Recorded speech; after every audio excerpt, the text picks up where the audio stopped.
Alright, welcome back. This is going to be my third old school video, and last time we completed the easy combat achievements.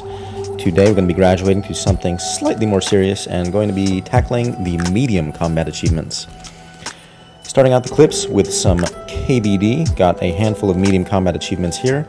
The first 1 and 2 are for using a stab weapon and for wielding a dragon fire shield or anti-dragon shield while having anti-fire active. You're also going to get one for having prey melee on at the end of the kill. I actually turned mine off during the death animation, so I just had to do one more kill to get that one here. And then the final medium combat achievement for KBD was to get 25 kill count, so here's the clip of me achieving that. Next up on my list was Skotizo, and that's a boss I've never done, wasn't too familiar with it, didn't really look at a guide, but I knew that you're supposed to prey melee if you're close and prey mage if you're far away. I don't have an arc light yet in this clip, so I just went in with a whip. I thought I would be fine, but turns out I vastly underestimated how important having an arc light is, because I learned now that it one-hits these altars. So me running around with my whip was actually quite slow and tedious to be killing these altars, and then killing Skotizo definitely took quite a bit longer than I anticipated, but I got myself a handful of combat achievements for kind of putting up with this endurance test, so to say.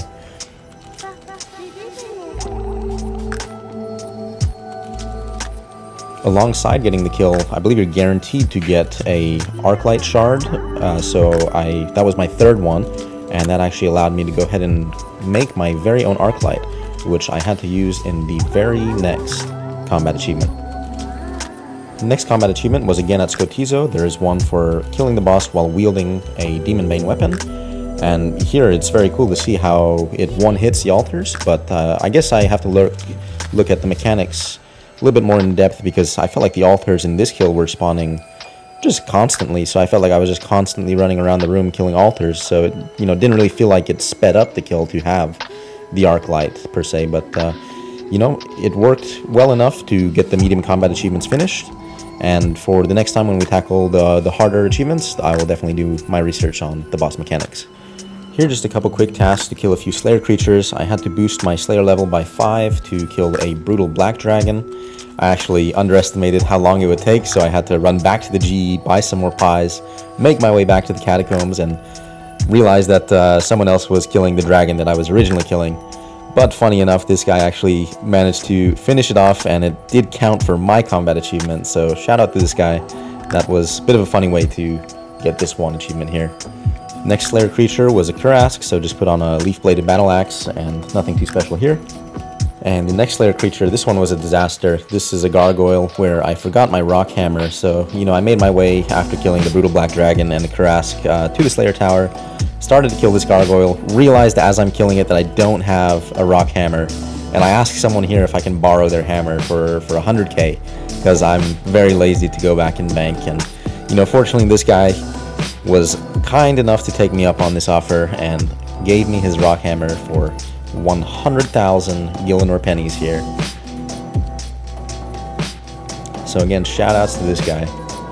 Now I was going to give him back the rock hammer if he wanted, but he said keep it. I'm sure that's a funny story for him, the most expensive rock hammer anyone's ever bought. Next couple combat tasks were to get 10 kill count at the Crazy Archaeologist and the Chaos Fanatic. Both of them also had a separate medium combat achievement to just dodge their mechanic. They both have a functionally identical mechanic where they throw out some projectiles that will explode if you're too close, so you just have to walk away a few tiles. The next task was to have your thralls do 100 damage, so I just came to Ammonite crabs. I would punch an Ammonite crab and then just AFK and let my thrall do some damage. Next couple tasks were at Temporos, had to get 10 kill count, and also had to complete a solo game where you were not being affected by any of the mechanics, like getting zapped by the lightning, getting struck by the fires, or walking into the fires, or getting drowned by the wave. So it wasn't too difficult, just took a few minutes, and just kind of repeated what I do in the Mass Worlds, but just did it all on my own. Now the final stretch of tasks were at the Dagenoff Kings, had to get 10 kill count in each of them, and also had to kill Dagenoff Rex while he was entangled. This was the first time I really struggled with combat in this game. I vastly underestimated how difficult they would be, coming from RS3 where I have probably over 12,000 KC, and you're just kind of sitting there camping Soul Split, getting 300, 400 kills an hour. These guys do a lot of damage, even though I have good gear.